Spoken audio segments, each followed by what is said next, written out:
What's up, Silver and Black Nation? Welcome to the Silver and Black Lair. I'm your host, the BatFrie Kenny Frie.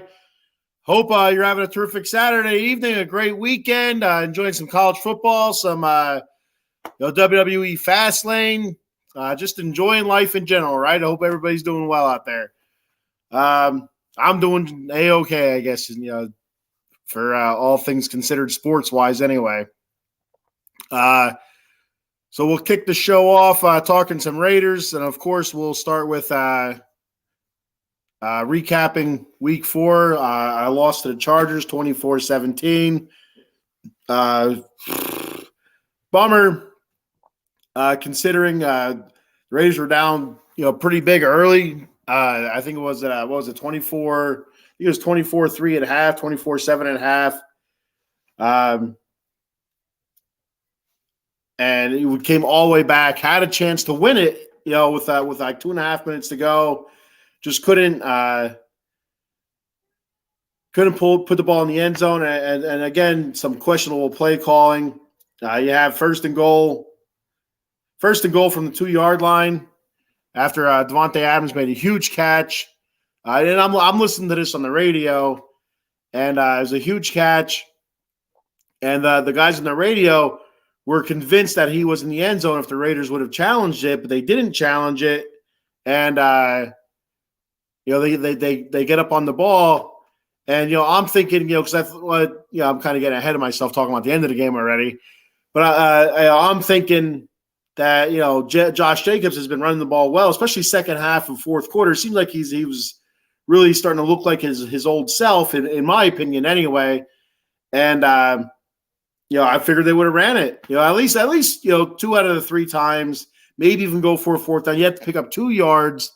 I know our offensive line has been, not very good at run blocking, but it was 24-7 and a half.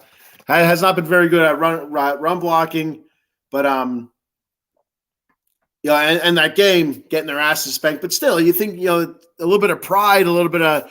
They'd want to run it down there and show what they're worth, but for whatever reason, our play callers, our powers that be, called a pass play, and Aiden O'Connell threw it right to the Los Angeles Chargers of San Diego. So a real bummer. I think if it's me, which obviously it's not Monday morning quarterback type stuff, and now Saturday evening quarterback, whatever the hell you want to call it. If it's me, I run the ball first down. You don't get it. Maybe do like a play action pass. So Aiden O'Connell's not the most nimblest of looking fellas. So I'm guessing that he's not a runner, or doesn't run a whole lot of sprint outs or rollouts or anything like that. But with that being said, that should be in every quarterback's skill set. So for me, first down, run the ball either between the guards, between the tackles.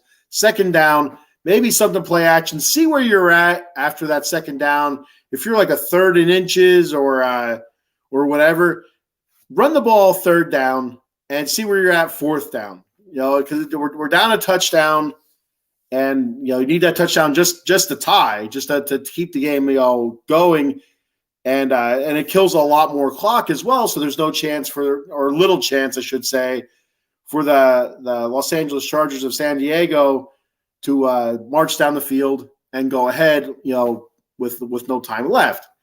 So, my personal opinion is, it probably would have been 4th and 1 or 4th and inches after a couple tries running the ball and possible play action pass. And, I say you run the ball again, 4th down and inches, that's where it lies. That's where it lies. And then, you force the Chargers to come out of their end zone. Maybe you get lucky, you get a safety or, a fumble or something like that in the end zone. You don't know. It's such a piss poor play call there. It's so frustrating. It seems to be like a reoccurring theme right now. Why didn't he go for it on 4th down? Why is he kicking a field goal? We're down 1 score. Now we're still down 1 score. I mean, every week seems to be something new with this. It's extremely frustrating. So over the Josh McDaniels regime here. It's very frustrating. And once again, no tight ends, no Hunter Renfrow. I mean, it almost feels like it's personal at this point. I think Renfro 2 catches, 12 yards. I think 4 targets. Josh Jacobs had a hell of a game receiving. He had a hell of a game. Period. Josh Jacobs, you're looking at 17 carries for 58 yards, which is not eye popping. It's not a huge stat. It's like 3.7 yards per carry, but the 8 catches for 81 yards was huge. And like I said, if I felt like second half, mostly the fourth quarter, he was running the ball very well, very hard. And you can see that explosiveness starting to come back a little bit, which, week after week, you're hoping that he gets back to his old self and he can pull a couple wins off here before you get into a really, really hard part of your schedule and you're getting your ball slapped everywhere. We got a comment here before I proceed. There we go. Our boy Paul Spencer says, I might jump off the mountain in my backyard a little bit, just saying. And so if you're watching the show, which there a couple of you are, he's talking about the Notre Dame Fighting Irish. I'm not 100% sure what the score is right now, but if he's getting ready to jump off a mountain, it can't be good or it's too close for comfort. Playing Louisville, I think Louisville's supposed to be pretty decent. Not in the class of Notre Dame, but a fairly decent team. I think they were undefeated coming in. I could be wrong with that. That's what my cousin, who's a huge Notre Dame fan, was telling me the other day that he was worried about Louisville. Is it Louisville or is it Louisville? Right now it's 17-13 going into the fourth quarter. Louisville is beating Notre Dame, 25th ranked Louisville, who is 5-0. Notre Dame is 5-1. Notre Dame better get their asses in gear here. I have a couple bets on them, so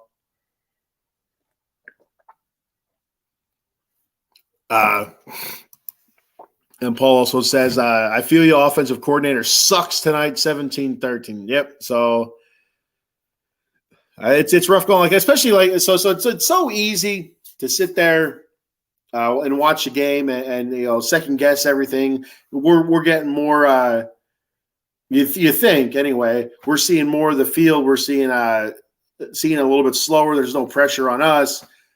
But sometimes there's stuff that is just so blatantly obvious, so it just makes you slap yourself in the forehead and say, "What the is going on out here?" Adam Glenn checking in. What's up, Adam? I hope you're doing well, buddy. Adam says it's a red October. Yeah, I know. Right now, L.A. Knight and John Cena are tagging against Jimmy Uso and Solo Sikoa, so I'm missing that match right now, which is cool. I'll go back and watch it. I'm sure it's going to be an awesome match. And the Phillies did win today. They beat the Braves, and I had money on the Braves to win just because, like I said, I'm rooting for the Phillies, but I try to play a little bit smarter with my money. I have a couple of college bets out there right now that are looking good, but it depends, I think, on some of it, on one of them at least, that what Notre Dame does. And it seems like a lot of the parlays that I do comes down to one team. That one team blows it for me, and I get really angry.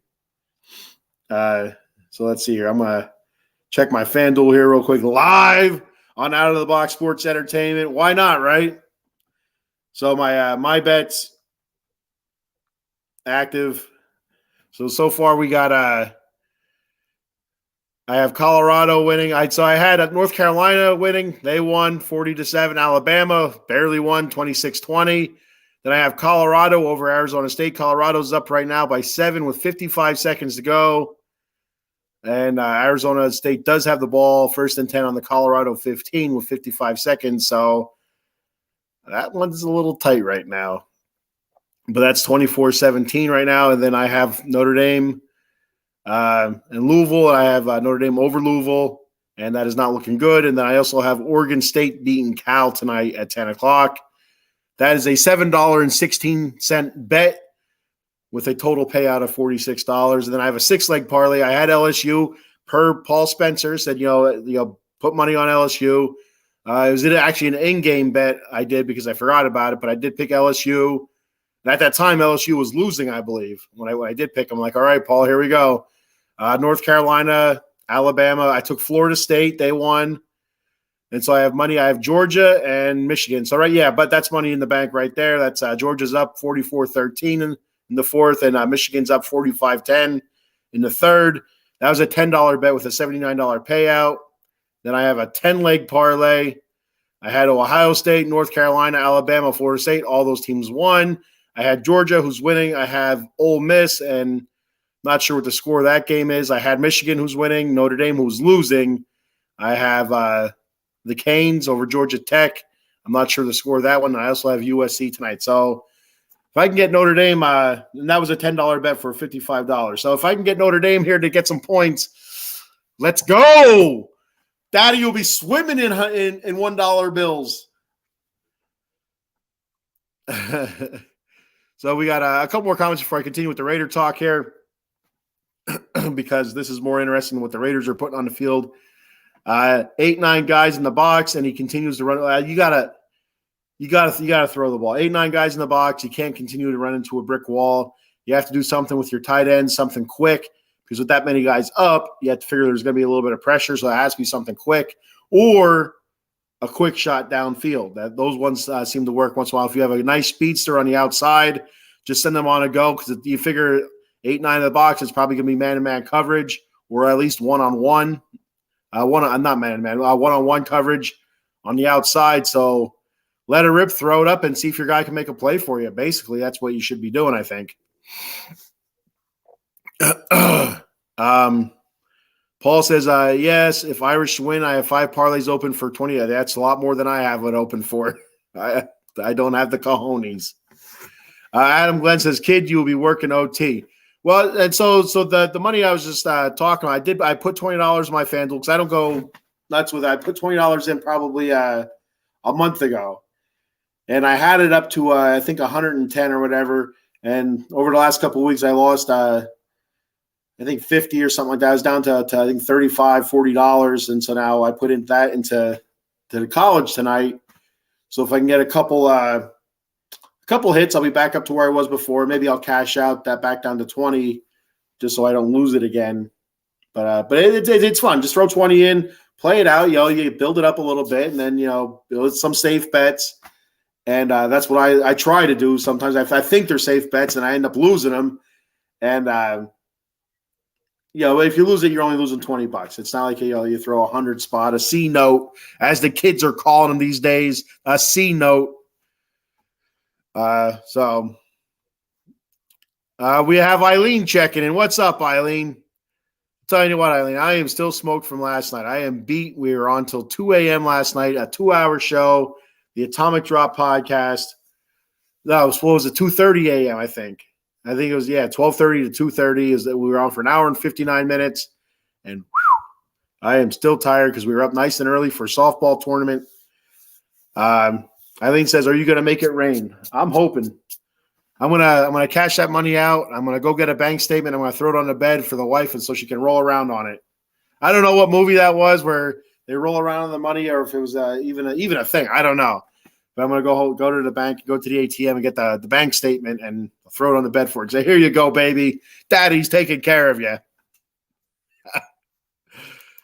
Adam Glenn says he bets NFL. Yeah, it's harder with the NFL. I feel like sometimes.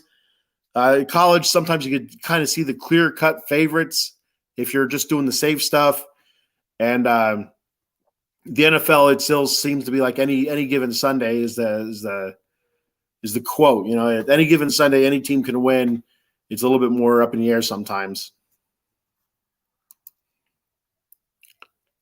Are you doing after show? I think you're saying that. I don't think you're saying Appalachian State show, because I'm not doing an Appalachian State show. I'm not an Appalachian State fan. I think you're asking if I'm doing an after show for Fastlane. And no, I am tired, Adam. I have to get up early again tomorrow morning for more softball. I'd like to, because I've been watching the pay-per-view, and I think it's been a pretty good pay-per-view, some surprises. But not right now. Eileen says, I like the no sweat free bet and the free pools to make some FanDuel cash. So I did a couple of the free bets, or sometimes they give you the $5 boost or whatever the hell it is, $5 double your money type thing. Sometimes I'll go with that. And build it up, bet on somebody safe, where, I'm not making an over crazy amount of money, but still adding cash to the old jar. Ole Miss losing by 3 to Arkansas. Losing 3. Arkansas in the red zone. Miami up 3-0. Jesus Christ. Sucks ass. I lose all of them now just because of Ole Miss and Miami. No, I have the one in the bank already. The one where I have Michigan and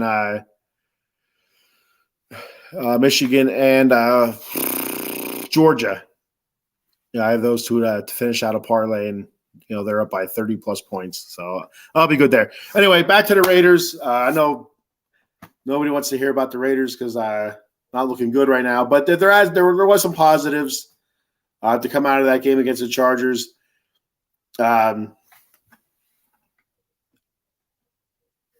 Herbert didn't really go nuts on the Raiders, like passing wise. He had a fairly pedestrian type day throwing the ball. Nothing crazy. Herbert was 13 of 24, 167 yards, 1 touchdown, 1 interception. Raiders did get their first interception of the season, thanks to Trayvon Merrick.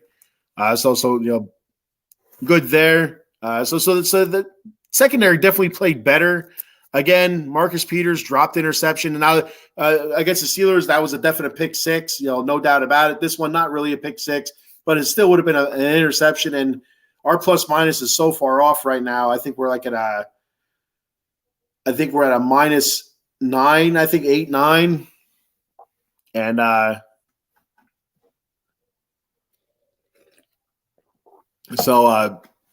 yeah, we need to. Anytime we get an opportunity to get an interception or a fumble recovery, we need to have turnovers. We need to get our defense off the field, offense on the field, more opportunity, more chances to score, and I think the Raiders will start righting the ship a little bit.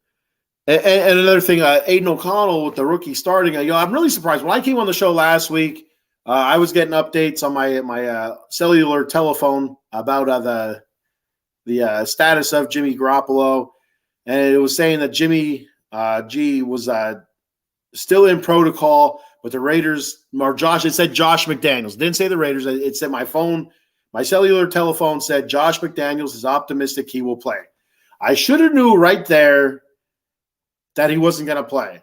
If Josh McDaniels was confident that he was going to play, that's an L right there. That's a loss. He's wrong about that, just like he's wrong with some of these play calls. So I should have knew right there. I'm on here telling people Jimmy G should play, and no, he didn't play. There was somebody else. Oh, and the Chandler Jones news. I didn't. That came out after the show as well, with Chandler Jones being let go of the team, off of the team, for basically conduct detrimental. He has a whole lot of shit going on, which I can't even start to explain what's going on with that lad, especially after the crying video. And so I feel like if we have Jimmy G last week, I mean, if and buts were candy and nuts, I don't know what the rest of the saying is, but that's the part I remember. So it doesn't mean anything, to say, if, but we can still look back on it. That's the purpose of the show, is a recap, a look back on the previous week. I do feel like if we have Jimmy G last week, I do feel like we have that game. I feel like we win that game if we have Jimmy G. Aiden O'Connell, 3 fumbles, 2 lost fumbles. Just he looked good at times. He did look really good at times. Sometimes he was forcing the ball or missing throws, which during the preseason, you're facing a lot of guys that are fighting for jobs, whereas the guy that already has the job is sitting on the sideline. So, yeah, you might look a little bit better. But with that being said, he did look decent sometimes throughout that game, where you felt confident, we might have something with this guy. We can clean up a little bit of those turnovers, some ball security stuff. The one was really unfortunate where he's coming forward with the pass, and you almost have the tuck rule, even though there is no more tuck rule, I believe. But he has the pass, and it's coming down like this, and as the nose of the ball points towards him, and then I was watching this one. I was watching the game, actually. The nose of the ball was pointed towards him. that counts as him tucking it again, and it gets knocked out of his hand, so that's a fumble. But if the ball slips out of his hand as he's coming forward, gets knocked out of his hand, when he's coming forward and that nose of the ball is pointing away as if a trajectory of a pass, then that's an incomplete pass. It's really fine line. It was super close. It's unfortunate.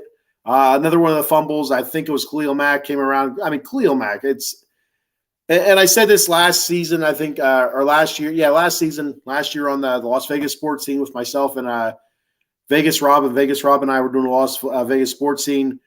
I said that Khalil Mack is not a guy that you trade, that you get rid of. I mean, this is a couple of years after already getting rid of Khalil Mack, but for some reason we were talking about it. I don't know. I can't remember what the reasoning was, but I said that as a generational player for the Raiders, a potential future type Hall of Famer. I mean, the way his career started off at the Raiders, you just saw a rocket ship. He was going. Gruden comes in. Whatever happened, contract talk wise, Gruden didn't like it, and Gruden thought it'd be better if we got rid of him. Now we did get some picks for him, a decent haul, and I don't think we really turned it into anything. So, and that's we stink at drafting players earlier in the rounds. Later in the rounds, it seemed like we hit a little bit better. Earlier in the rounds, it's a low percentage. A low percentage in hits. We don't do very well there.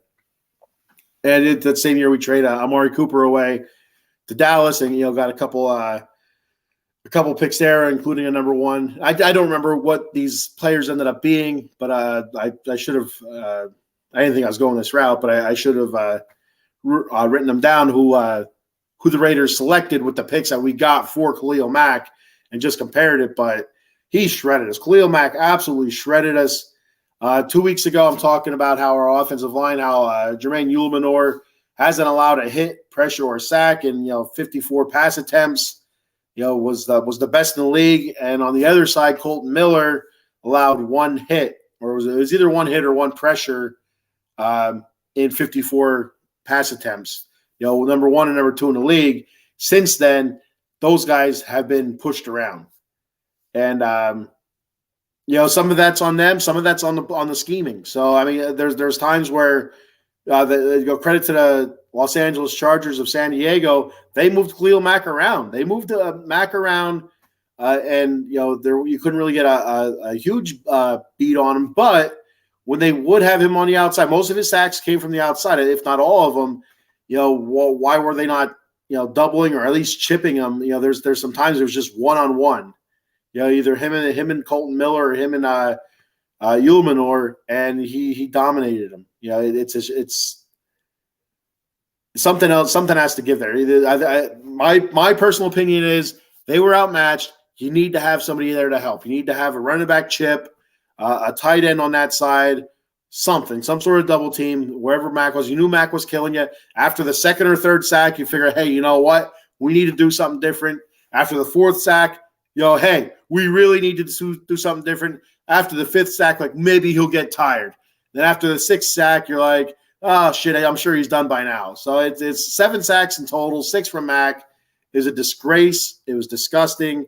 Now, granted, Aiden O'Connell, I'm sure he didn't help the situation being a rookie quarterback, holding on to the ball a little bit longer probably than he should have on some of those sacks.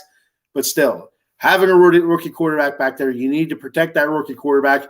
Either make some play calls with quicker passes or something to slow the screens or something to slow them up a little bit. Now, he did dump it off a lot to Josh Jacobs, like I said earlier, 8 catches for 81 yards, but it wasn't good enough. You need to look for your tight ends. You need to look for the underneath guys. Trey Tucker, Hunter Renfrow, for Christ's sake, Hunter Renfrow every goddamn week I got to talk about, not getting any passes thrown his way, not getting the ball. But Trey Tucker, we've seen the explosiveness from Trey Tucker one time. Ran a jet sweep with the guy, 1 carry, 34 yards, and he's gone. Crickets. What's going on there? Why can we not get this guy the ball? Anything, a shovel pass or something? I don't know.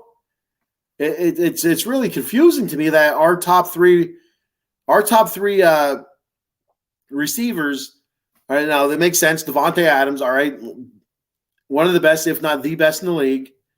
Jacoby Myers, a very good receiver, Josh Jacobs, a running back, and then those guys are all. I think I have it written down for targets. Maybe I do. I don't know. I do not. But those guys were all 20-plus targets. I think, if I remember correctly, Devontae Adams is at 50 targets. Jacoby Myers is in the 30s, I believe. Josh Jacobs, no, he was Jacoby Myers is like 25, and Josh Jacobs was at 24. The next closest receiver in targets was Amir Abdullah, and he's not a receiver; he's a running back with 9 goddamn targets. Is our next those 3 guys. I spread the wealth. Those 3 guys, 2 of them are receivers. The other guys are you're throwing the ball to the running backs. Just as much as you're throwing the ball to your wide receivers. If you add Josh Jacobs and Amir Abdullah's targets, you're at over 30 targets.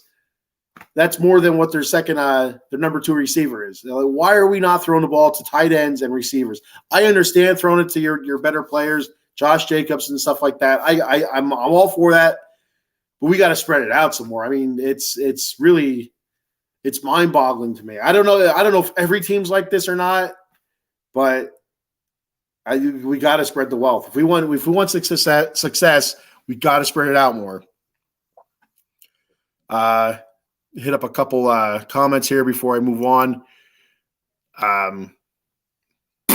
Paul Spencer says Louisville about to score in the red zone. Touchdown Louisville. So that means Notre Dame is down 24-13, and it is getting tight. Buttholes are puckered. Adam Glenn said they almost won. That's a positive. And I'll tell you what, Adam, like all kidding aside, all shit off to the side, the Raiders defense shut out the Chargers in the second half. They did get some pressure on Justin Herbert. They did okay against the run. Like it wasn't like anything crazy. I mean, it was a fairly even game. Even though the Chargers were up 24-7 at half, the Raiders were able to hang around. Their defense was able to step up. They not that you want to see anybody get hurt, but they had pressure on Justin Herbert. He did get hurt. He busted his hand. I think he fractured a finger or busted a fingernail or something like that. Maybe he needs a new manicure. Actually, the nail's gone, so he doesn't need a manicure. But apparently it was a pretty nasty looking injury because the fingernail was all floppy and all that stuff. Anyway, so yeah, there are positives to the game. There were positives to the game. Aiden O'Connell, 24-39, 238. Not bad numbers for a rookie. First start, an away game in Los Angeles. A division rival. Khalil Mack's all over his ass. Still fairly efficient. 24-39, 238. The one interception is tough. And that interception, like I mentioned earlier, came down. It was first and goal from the 2, and our play selection is a pass with a rookie quarterback. I don't get it. I do not get it. We have the rushing champion. Now, granted, he hasn't been running like the rushing champion, but we still have the rushing champion from the season before. Get the fullback in there, ram it down their throats a couple plays, see where you're at. That way you can go out saying, you know what? I gave it to my best guy.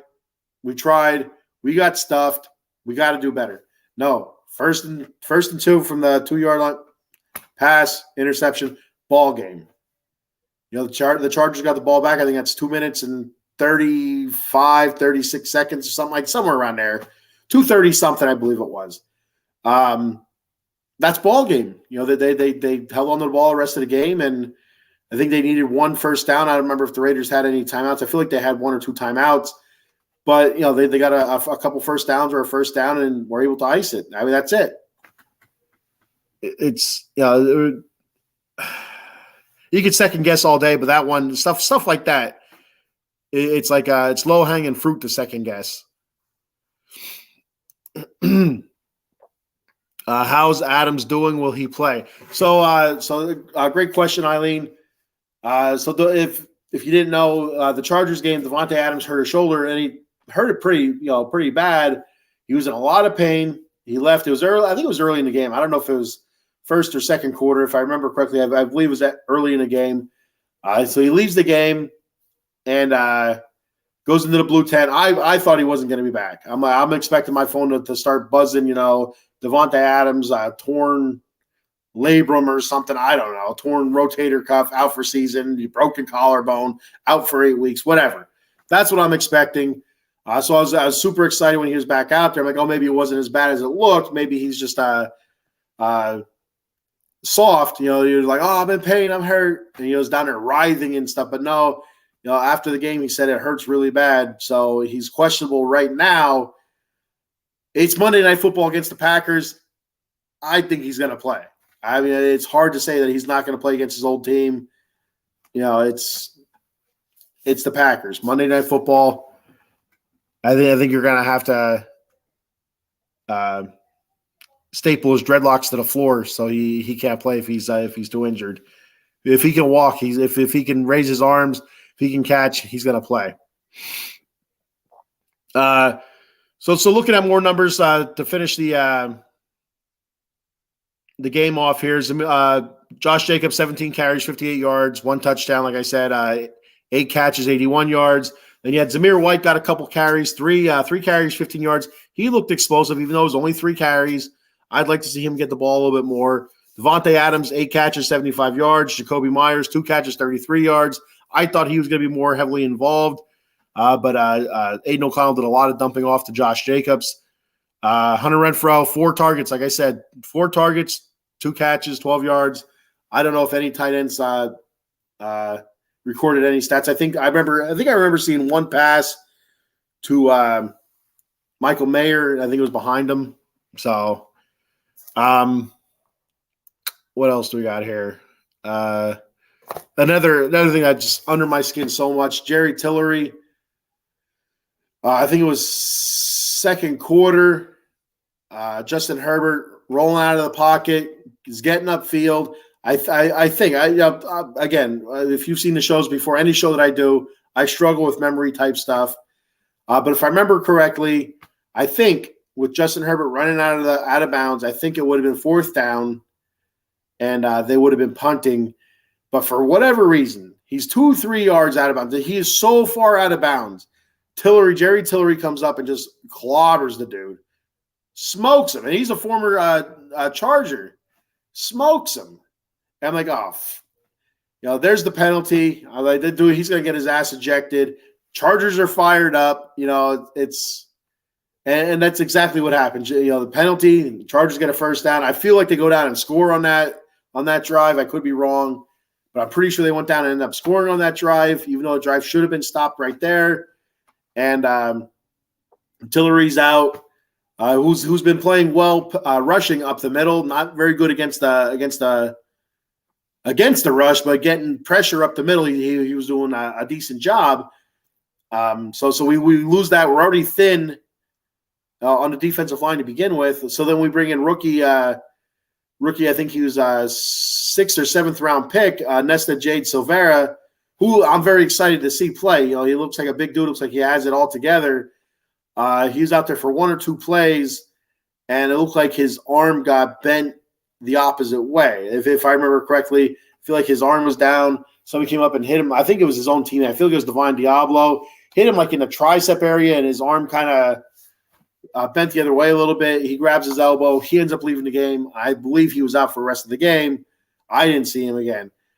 And he looked good for the 2 or 3 plays, whatever it was that he was out there. He did look good. So then we're down 2 defensive linemen in that game. It's stupid shit like that is just Raider shit. And it's so old. It's so annoying.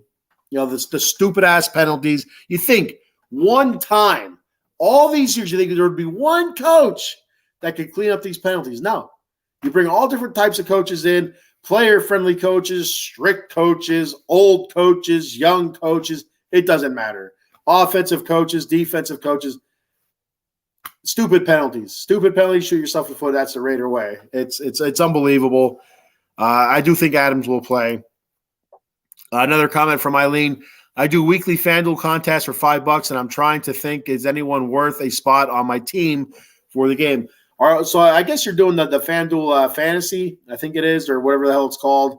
where you pick like the MVP and stuff like that. I used to do that. I could never hit. I could never get in the top whatever to hit, and it just pissed me off. I hit on baseball a couple times there for like $10 or whatever. But if you're doing lineups like that, Davante Adams is a guy I would watch because it is against the Packers. He's gonna want to do something special. It is a Monday night primetime football game. Jimmy G is back. So that might be a guy I'd watch. I'd watch Davante because they're going to want to get him the ball. But the Packers are going to know that. So maybe that's one of those things. You look at Jacoby Myers, or is it Jacoby Meyer? I think it's Myers. I could be wrong. I don't know. I'll add the S on that, whatever the hell I want.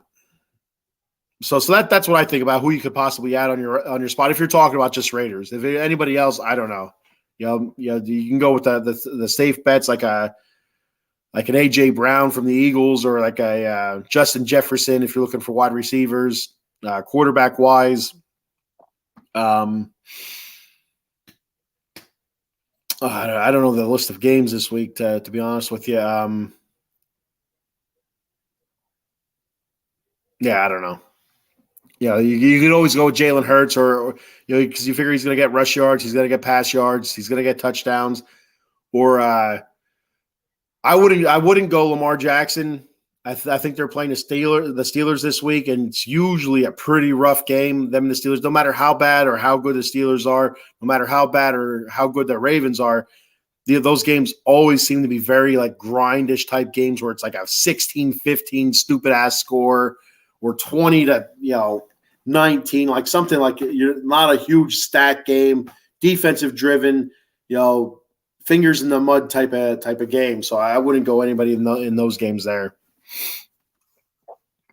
In my opinion, Eileen, that's my opinion. So I think that's all I have for the game against the Los Angeles Chargers of San Diego. Like I said, O'Connell played all right. Ball security, a huge issue there. Three fumbles, 2 lost fumbles. The defense did allow Justin Herbert to get out of the pocket more than I'd like to see. But he didn't have a huge rushing game. Well, no, he actually did. Yeah, 12 carries, 27 yards, which isn't crazy, but that's your quarterback. So that does hurt because I'm sure some of those 27 yards are first down yards. Where it's probably like a 3rd and 3. He gets out of the pocket, or 3rd and 5 or something. He gets out of the pocket after you get a rush on the outside, and he gets that first down. But he did have 2 rushing touchdowns. But overall, the Raiders defense, played all right. Considering that they're out there a couple extra times in the first half with the fumbles and stuff. They didn't play terrible. So we'll move ahead to the Packers. Before I do, though, I'm going to go ahead and do a couple do our sponsor reads, if you don't mind, if it pleases the fan base. That's what I'm going to do. And, of course, I'll start off with the OG, Jason Fine, J. Fine Law, Attorney Big Al. You can call Big Al at 1-800-HURT-123. That's 1-800-HURT-123. I personally sent this number to Jimmy G and to Davante Adams. So you have to use it. Use it. Mention Out of the Box Sports Entertainment, and they'll hook you up because Jason Fine does specialize in motor vehicle accidents, which isn't what they had. Slip and fall, not really. Workman's comp, kind of. It was on the job. Personal injury claims, it was personal, and they're injured. So that's what I'm looking at there. Jimmy G could use that.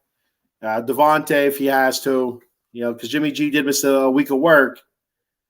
So maybe to recoup some of his losses, he might have to call Jason Fine or our boy Paul Spencer to kind of get that back.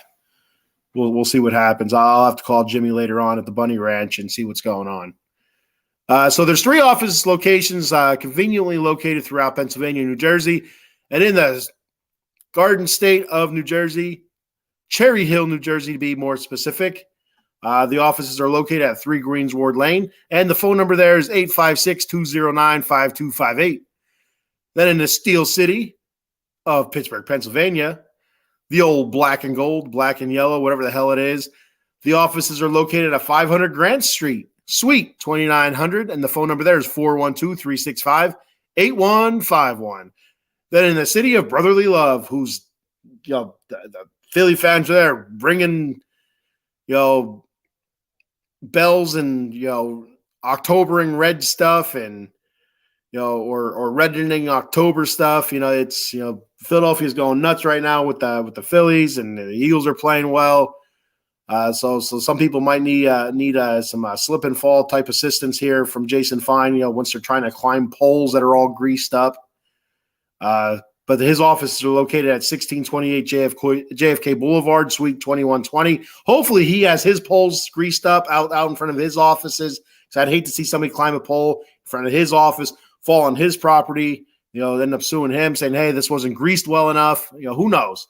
The phone number there is 267-888-2980, 267-888-2980. That's Jason Fine, attorney, Big Al. Like I said, don't forget to mention Out of the Box Sports Entertainment, and they'll hook you up. So then we move on to Monkey Colt Coffee. Go to monkeycoltcoffee.com. Get yourself the newest blend, the organic blend, Peru La Florida. I always want to say Florida. I don't know how to say this. Peru La Florida. Peru La Florida. That sounds hillbilly-ish. If I say Peru La Florida, I sound like a hillbilly. So I don't know if I'm supposed to like a Latino it up a little bit, like a Peru La Florida. I don't know. I don't know how to do it. I don't have an accent. Yeah, I just can't. I think I'm making a fool of myself right now, so I'm just going to move on. So the newest blend, which has a whole bunch of tasting notes. So go to monkeycoltcoffee.com, click on the newest blend, organic blend, Peru La Florida, and check out all those tasting notes.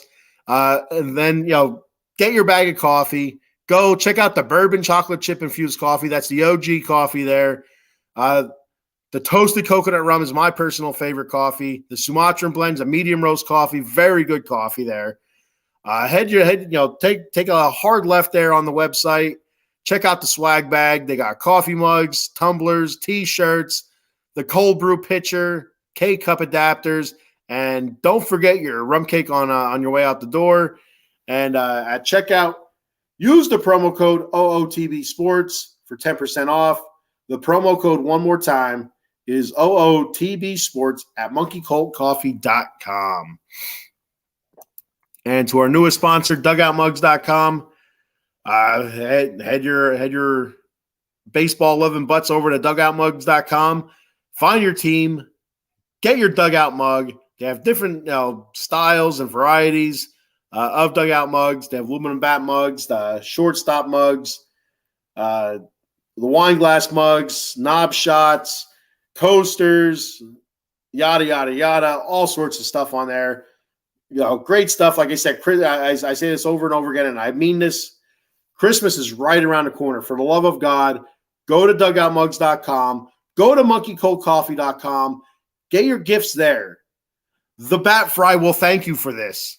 Out of the Box Sports Entertainment will thank you. We will say your name on air if you'd like and say thank you and kiss your feet if you buy stuff from these websites while using the promo code OOTB Sports 20 on dugoutmugs.com. That's OOTB Sports 20 for 20% off at dugoutmugs.com.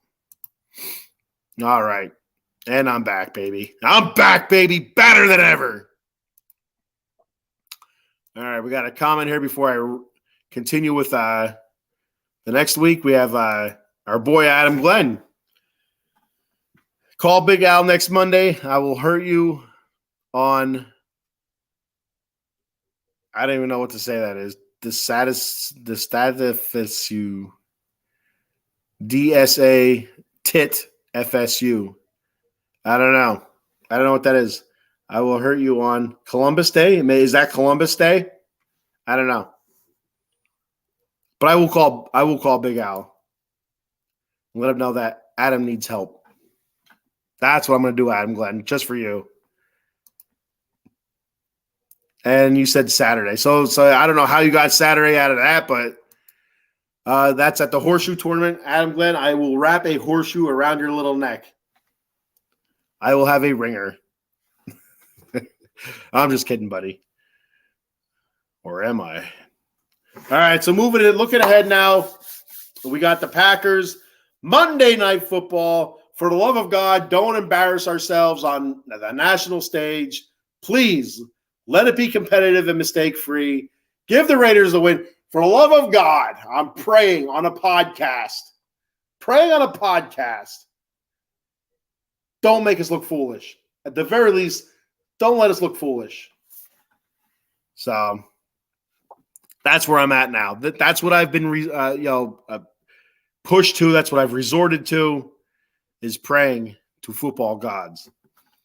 So we have the Packers aren't a team that's overwhelming. They're 2-2 right now. I think their record is better than what they are. Week 1, they're able to beat the Bears. We know what the Bears are. They beat the Bears 38-20. They came out of the gate pretty hot there. Jordan Love had a big game, and people were like, Aaron Rodgers, who? Yeah, all right, slow your roll there, cheeseheads. Then they lost week 2 to the Falcons.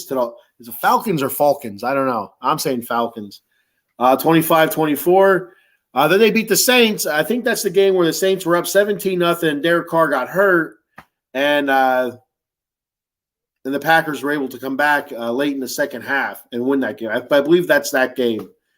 Then they also they came back and they lost to the Lions last week, 34-20. The Lions are looking like the class of the NFC North division, as our GOAT, as the GOAT would say. Chris Berman would say that the NFC North division. He'd go. So anyway. A.J. Dillon, 44 carries, 118 yards. But like I said, Jordan Love, he's the guy that's kind of the biggest name, the biggest guy you got to worry about here. 901 yards passing, 8 touchdowns, 3 interceptions. Very low completion percentage. We're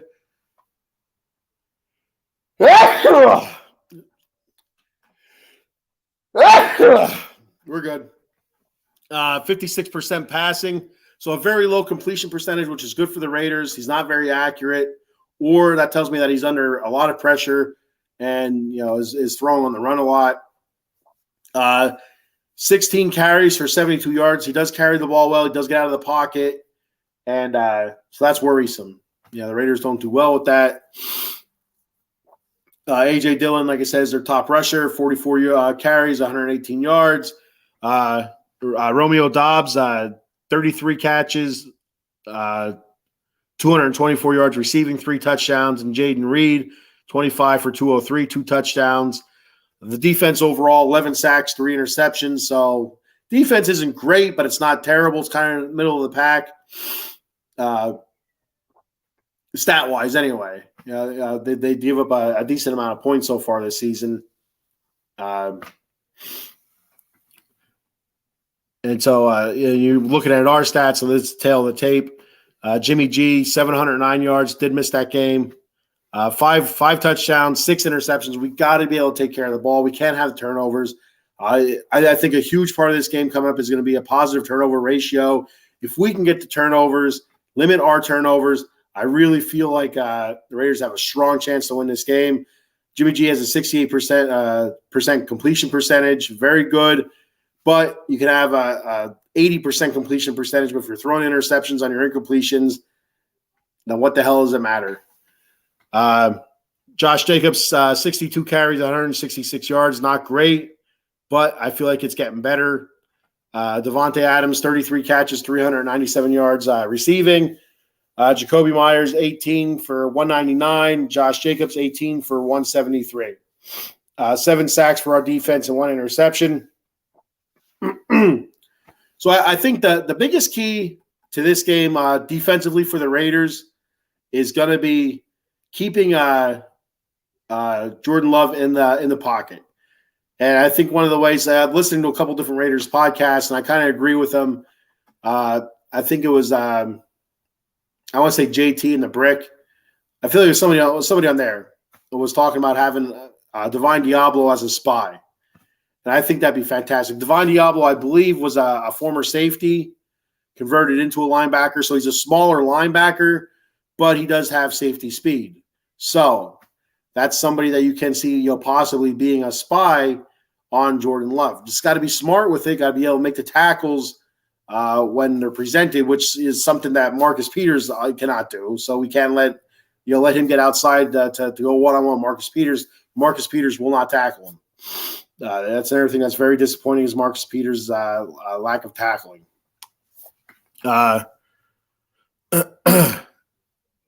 So we got a comment here real quick. Paul Spencer says Notre Dame sucks. Stay tuned for 30 minutes for the rest of the season for me. Just saying we suck. Every 10-minute and silence, and then 10 minutes and another rant. If we suck for 30 minutes starting tonight. So yes. So after I'm done, there will be a Golden Dome post-game show, and it sounds like it's going to be a profanity-laden tirade. So, and Eileen, thank you. At least you said it. Thank you. Adam Glenn didn't say it. So I think a huge part of that is keeping Jordan Love in the pocket, making him make the throws. Force him to make the throws. Jacorian Bennett, our rookie cornerback, has played all right. Hasn't played bad. Marcus Peters has played all right. Has not come up with a big play yet. That's the big thing. That's one of the reasons why we got him, is to come up with a big play. He's had opportunities for the big play. Hasn't done it yet. Trayvon Morig, interception last week. He's played all right. Nate Hobbs is out, I believe, so we won't have him. Marcus Epps, hit or miss, it seems like with him. You kind of see why the Eagles, kind of just let him go. So that's what I'm thinking is our key to the game. I'm not going to drag this on too much longer. Offensive line. So offensive line needs to protect Jimmy G. Jimmy G's back. He should be back this week, I believe. From everything I've seen, he's listed as questionable. He's through all protocol. He should start. Jimmy G. Devontae Adams, I believe, will play. I think you're going to have to, like I said, nail his dreadlocks to the floor to keep him from not playing. Even then, I think he'd cut his dreadlocks off. And but for protecting Jimmy G, get the ball to Josh Jacobs early and often. Let him in the offensive line try to wear down that Green Bay defense.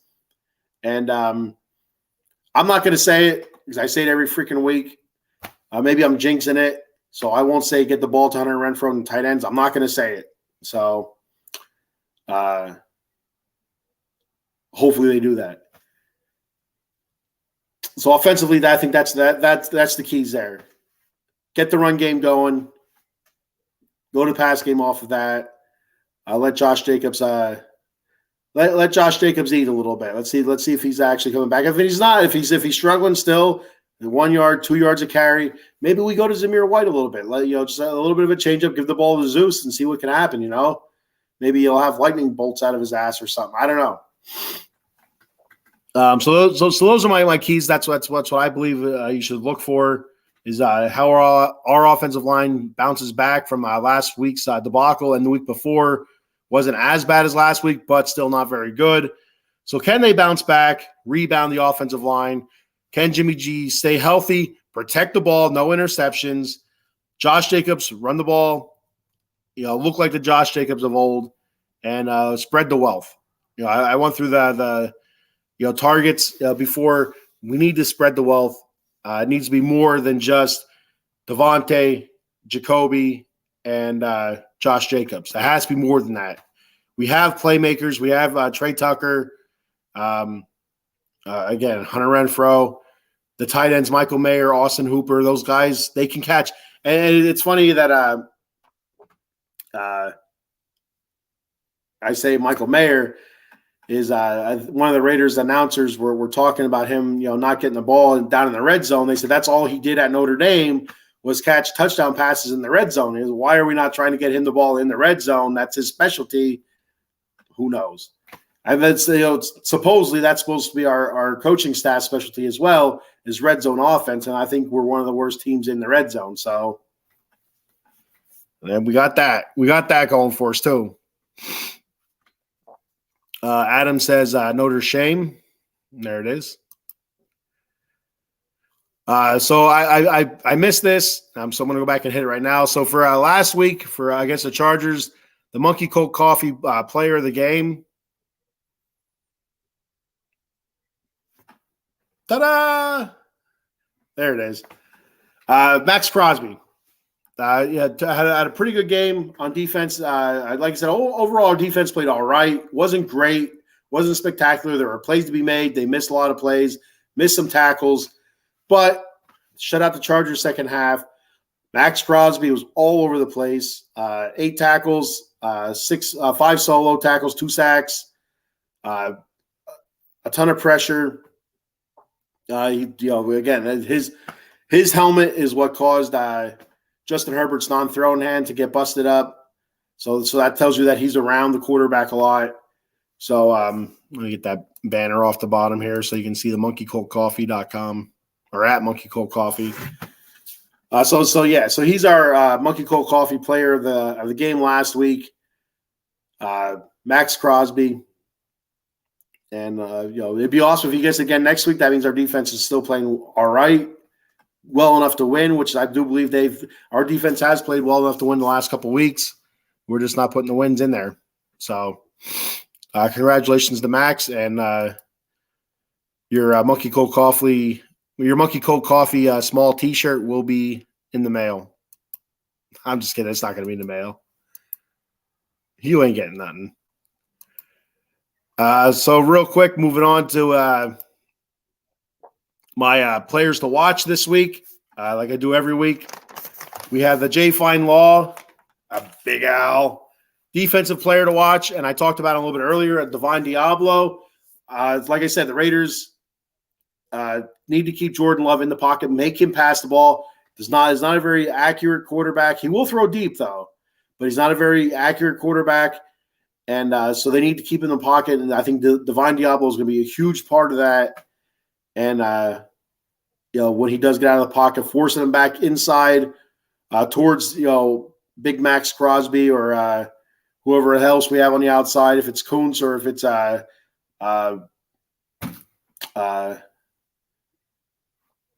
rookie. I can't even think of his name right now. Tyree. Yeah. Is it Tyree or yeah? I think it's Tyree.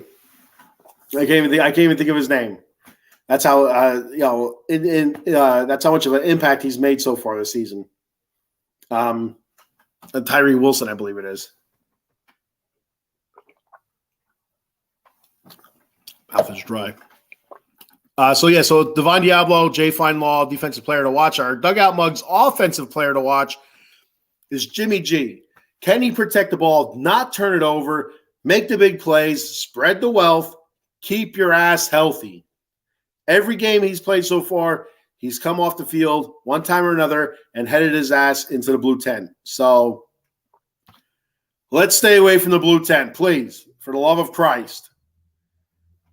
And so then our out-of-the-box sports entertainment rookie to watch for this upcoming week, I'm going with Jacorian Bennett, our other cornerback.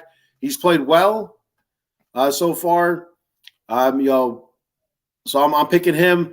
Hopefully he continues to play well. Maybe get that interception. Maybe make a play or something.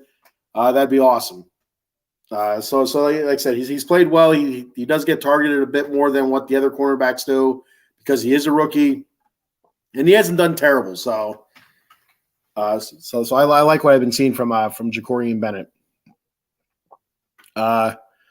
So that's what I got for that. We're going to do our prediction here. So I go back to my list that I wrote down at the beginning of the season.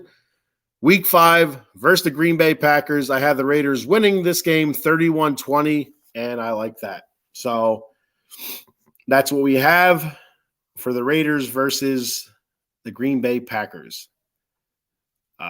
Oops. Sorry, my bad. I hit the wrong one. Real quick on the LA Kings. Not a whole lot to talk about yet. We're still in preseason hockey. They lost today, 7-4. They were up 4-3 going into the third period, and shit just fell apart. Preseason, they have played fairly well this preseason. I've listened to quite a few of their games, and I was watching today's game, and it was going well. They were down, they were able to pull ahead, and just shit the bed there in the third period. It is what it is. You don't get all worried about it. They're still trying to find the right goalie tandem. Today they had I can't think of who it is. So somebody they just picked up in the offseason. They had him at goalie, and it didn't go so well for him. So right now it's looking like Phoenix, Copley, and question mark. Is Phoenix Copley going to be the one? I don't know. But so far this preseason, Kevin Fiala, Adrian Kempe have played really well offensively. PL Dubois, that's what he wants to be called. He doesn't want to be called Pierre-Luc for whatever reason. He wants to be called PL. Whatever. PL Dubois has played all right as well. Kaliev, I believe, has been suspended for a couple of games. Alexei Kaliev for kneeing somebody from the Ducks, I believe it was. So he got a 2-game suspension for kneeing. So that's a bummer. What else we got for the Kings off the top of my head? Lots of ums. The regular season starts next week. Very excited to get the regular season underway. I'll get a little bit more heavier into the Kings then. It's a long season, so it's not going to be as in-depth as what the football is because that's a very short season. You don't have games during the week. You have one game a week, and that's it. So it's a little bit easier to get into the detail. If you're doing hockey in detail, you're having 3 or 4 games you're breaking down on one show. I'm not going to do that. I'll talk in general statements, overall type stuff, and go from there. So that's what I got for today. I'm going to do the show reads here. We got a couple comments before I do the show read. We got our boy there, Evan Laura. What's up, Evan? You can check Big Ev out on Big Blue Power Hour on Sundays, 11 a.m. Talking New York Giants football. Hopefully the Giants turn around. I'm still a Danny Dimes fan. I still think he can turn it around. He's not going to be an elite quarterback, but I still think he's better than what he's shown. So it is what it is. Our teams suck ass right now.